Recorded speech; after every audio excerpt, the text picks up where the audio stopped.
Chile.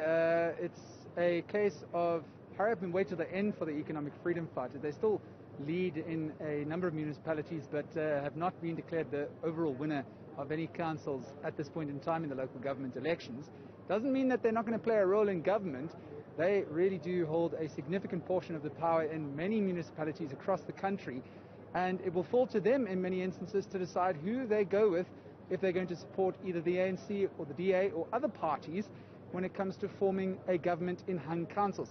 Let's find out what the rationale and thinking behind that will be when the negotiations take place. We're joined by the Deputy President of the Economic Freedom Fighters, Floyd Shivambu. Mr. Shivambu, thank you for your time on Newzroom Afrika. Yes, thanks for having us. Are you happy with the results? I mean, the EFF always talks a very big game. Give us a council, let us show you what we can do. But here we are, local government election, a second one you guys have fought, and still no council. Yeah, we are happy with the results because we know that as a political party, as a movement, we are not entitled to votes of people. They take their own individual decisions to go and vote for different political parties and for the EFF. And for those that have voted for us, we are satisfied, and that is why we say thank you to all the voters that came out in their numbers to vote for the EFF. But what is impressive as well is that we have managed to reduce the ANC to be below 50%, meaning that more than 50% of South Africans are not happy with the ruling party, which is the ANC, a former liberation movement. But also we are satisfied that of the top three political parties, we are the only one who have not had any reduction of votes as compared to 2016. The others have reduced drastically in terms of the number of votes that they have, but also in terms of the number of public representatives that are going to represent them in different municipalities. We are satisfied because we continue to grow consistently as the organization, and we are growing evenly in all parts of South Africa, in the length and breadth of South Africa. We are not a regional party. We're not a village party. We're a party that is represented in all corners of South Africa. So, Mr. Shivambu, we'll talk about the ANC going below 50% in a moment or so, and also what your rationale behind joining any coalitions or supporting any governments around councils in the length and breadth of South Africa. But I want to find out is, you're happy that you haven't lost any votes, but is this not an indication that the EFF's support is really just going to stabilize at around 10%? We see the overall percentage that the EFF has got nationally is 10%, around about the same amount you got in 2019, 2016 as well. Do you see the party growing anymore if you've gone through 3 elections and hovered around that mark? Now, in 2016, the EFF had received 8.26% votes of the local elections. Now we are above 10% of the vote. We'll possibly stabilize at 11 or 12%. That is growth. We appreciate that. That a bigger number of people who vote in local government elections are showing confidence in the EFF.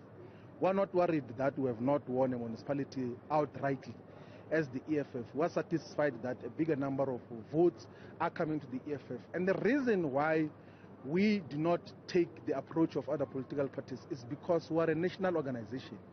We evenly distribute our resources across the whole South Africa.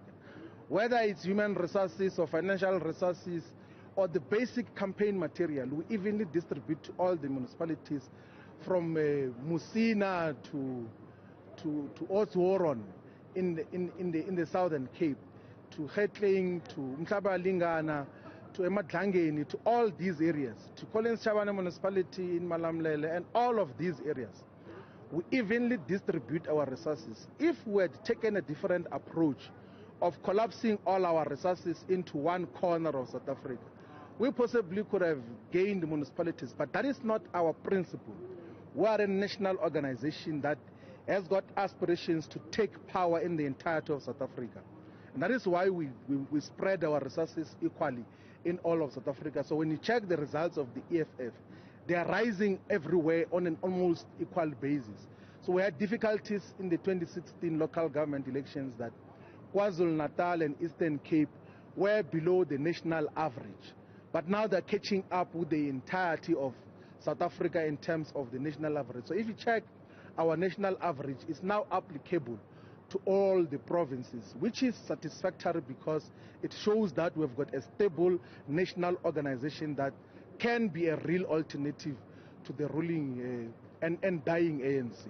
So your aspirations to be a national government may extend on a timeline if you're sitting at a 10, 12% at this point in time, but it doesn't mean that you're not going to play some role in power. And let's talk about that at a municipal level now. What are you looking in a coalition partner? Are you going to enter coalitions? Are you going to support governments? What are your principles? What's your guides? Look, one of the things that we want to clarify up front here is that we as the EFF are going to form part of government now, post these local government elections. But two is that we're not desperate to be government. We've got principles that guide us, that whoever talks to us must appreciate that we want to be part of government. We want to see mayors of the EFF. We want to see speakers from the EFF. We want to see members of mayoral committees in different municipalities, even of metropolitan municipalities. We want to see a metro that is governed by the EFF out of these deliberations. So whichever political party comes to speak to us must appreciate that that is a principled approach that we have adopted and taken in terms of what is required. We have already spoken about what are the key issues which we think municipalities have to deal with. Proper allocation of land that is within the control of the municipality, and then give it to the people so that they are able to utilize it for whatever purposes. It can be for residential purposes or agricultural purposes, for recreational purposes, but land must be available to the people. But also the issue of stabilization of water supplies. Water is a basic human right. We must not drift away from that. Electricity has to be stabilized, proper housing, taking care of people with disabilities. There must not be a homeless person with disability.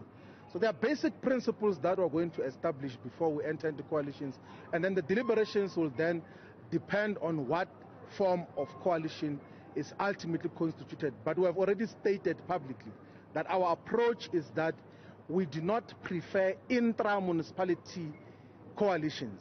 We rather prefer that you can be a speaker in Tshwane, but give us the mayor and the mayoral committee. And then we do that for you in Johannesburg or any ruling. But it will depend on the discussions that are going to ensue immediately after the elections have been declared. I think you've already answered my next question then. You've made a lot of noise as the EFF ever since your inception following the Marikana massacre in 2012 about unseating the ANC, about how rotten the ANC, about how the ANC is dying. Are you going to help the ANC be put on life support and empower them in local councils and join coalition with the ANC, join government with the ANC? Look, the final collapse of the ANC is inevitable. Like, the decline of the ANC is inevitable. They've got no history of recovery every time they lose votes. I remember when the first time they lost the Cape Metro, it was with a very small margin. Like, those who defeated them had to govern through a coalition government. But go and check the results of the ANC in Cape Metro now, they're below 20%. When we took power from them here in Johannesburg and in Tshwane and everywhere else, we knew that the consequence will be further decline. They were at 45%, 43% in Johannesburg in 2016. They were 42 here in Tshwane. They are now in the 30s, like 31, 32, 35%. That is their nature. They are unable to survive outside of government in most instances. They are unable to survive and dispense patronage. But you're not answering my question, Mr. Shivambu. Are you going into government with the ANC? I'm coming to that. So when the ANC has got unmitigated and uncontrolled control over municipalities, they steal money of government, they create non-existing jobs, they try to buy people through all these community work projects and everything else, and that keeps them in power. But we are now going to talk to everyone. We are willing to talk to all the political parties. ANC, Democratic Alliance, Action SA, they must come and talk to us about coalitions. We'll listen to them, and then we will see if we find each other. If we do not find each other, it's okay. Let us agree that we can't form part of government. We're not desperate to be in government as the EFF, because we're guided by principles which must be met. If they're not met, we'll have to appreciate that we can't form part of wrongful coalitions. Mr. Shivambu, thank you very much for your time on Newzroom Afrika. Thank you very much for having us. All the best with the coalition talks. Interesting times. The EFF unequivocal about the fact that they're going to talk to all parties, but at the same time saying that the ANC is in terminal decline.